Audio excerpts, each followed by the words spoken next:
Lecture du jour, bonjour, on continue avec le livre de Néhémie ce matin, chapitre 6 et chapitre 7, où il y a beaucoup de choses à dire. Je ne sais pas pour toi, mais moi j'ai repéré 3 stratégies du diable pour nous attaquer, bien sûr, au travers de la vie de Néhémie.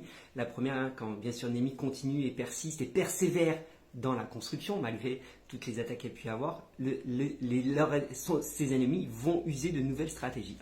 Ils vont juste l'inviter, soi-disant pour une discussion, et Néhémie a bien compris qu'ils allaient lui faire du mal. S'il quittait Jérusalem pour se rendre à ce repas, donc il l'invitait à l'extérieur de Jérusalem pour parler avec lui, mais en réalité c'était dans l'intention de lui faire du mal. Donc, première stratégie, t'attirer à l'extérieur de la présence de Dieu, t'attirer à l'extérieur de là où tu dois être, t'attirer à l'extérieur de ta zone de travail.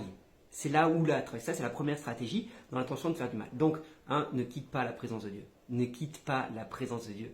Ne quitte pas l'endroit où Dieu t'a placé. Là où tu dois œuvrer. Ne quitte pas cet endroit, même si soi-disant c'est pour des relations de paix, même si soi-disant c'est pour des relations diplomatiques. Quand l'ennemi, tu sens que l'ennemi te cherche à t'attirer à l'extérieur de la présence de Dieu, c'est forcément pour faire du mal. Première stratégie. Deuxième stratégie, on voit que ça ne marche pas pour Néhémie. Donc du coup, ils vont envoyer des courriers en disant « Oui, on a appris que tu voulais te faire roi, le roi d'Assyrie va forcément l'apprendre, etc. » Calomnie, mensonge, diffamation et ajouter à de la peur que le roi l'apprenne et que du coup il y ait des représailles. Mais avant tout, c'est calomnie. Et ça, c'est le diable aussi. Il utilise toujours de calomnie, de mensonge. Et peut-être que tu en as fait les frais dans ton travail, à ton école, dans ton milieu, dans ton quartier, au milieu de tes amis. Le mensonge, on va commencer à colporter des fausses rumeurs. Est-ce que Néhémie s'excite? Est-ce que Néhémie... Non. Il reste calme, il reste tranquille. Il dit, je m'en fous, je sais que c'est pas vrai. Il ne cherche même pas à se défendre, il cherche même pas, il n'est pas saisi de peur ou d'effroi, ou en mode vite, allons vite les rencontrer parce que j'ai peur que les raconter. Non, c'est pas vrai, je ne te rencontrerai pas pour autant, je ne quitterai pas la présence de Dieu pour autant, parce que je sais que c'est des mensonges. Je sais que c'est des mensonges, il ne m'arrivera rien. Troisième stratégie, il passe carrément par un prêtre. Il passe par un prêtre où le prêtre lui dit, viens te réfugier dans le temple parce qu'ils vont t'attaquer, ta vie n'est pas sûre. Or, ce prêtre était corrompu. Et le but était de faire rentrer Néhémie dans le temple alors que Néhémie n'avait pas le droit en tant que simple citoyen, il n'était pas sacrificateur, il n'était pas prêtre, donc il n'avait pas le droit de rentrer dans le temple et c'était la peine de mort qu'il encourait si il entrait dans le temple, c'était une faute grave et c'était pour le discréditer, pour le disqualifier et le mener à commettre une erreur. Donc il a essayé de le pousser à la faute, de le pousser au péché. Retirer de la présence de Dieu, mensonge, calomnie, poussé à la faute sous un signe de sainteté. Attention, c'est pas n'importe quoi, va te prostituer, va voir une prostituée, va voir une nécromancienne, va voir quelqu'un. Non, c'était quelque chose de saint, va te réfugier dans le temple. Mais il n'avait pas le droit, c'était pas sa place. D'accord?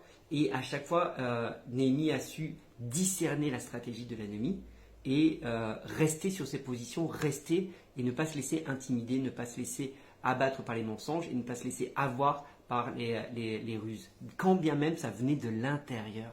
Donc, pour moi, je me dis, ça c'est 3 stratégies qu'on retrouve aujourd'hui encore. Le diable veut nous retirer de sa présence, il envoie des mensonges contre nous, et parfois il utilise même des personnes de l'intérieur pour nous amener à pécher, pour nous amener à commettre des choses qu'on n'a pas le droit de commettre en principe, même qui ne semblent pas si anodines, qui semblent anodines dans un premier temps.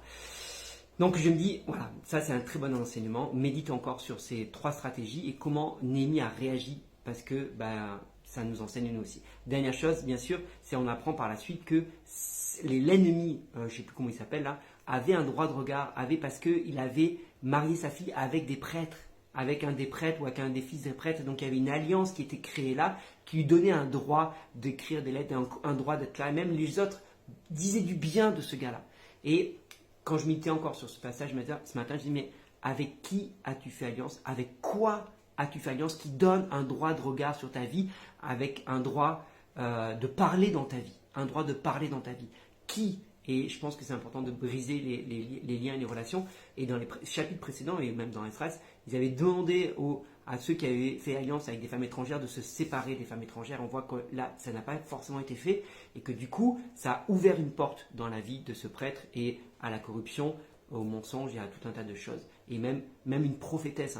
Donc, Néhémie est vraiment un homme de valeur, un homme de discernement, un homme de courage. Et combien ça nous enseigne encore pour nous aujourd'hui. Prends exemple sur lui, médite vraiment sur ce livre de Néhémie, il est vraiment très instructif.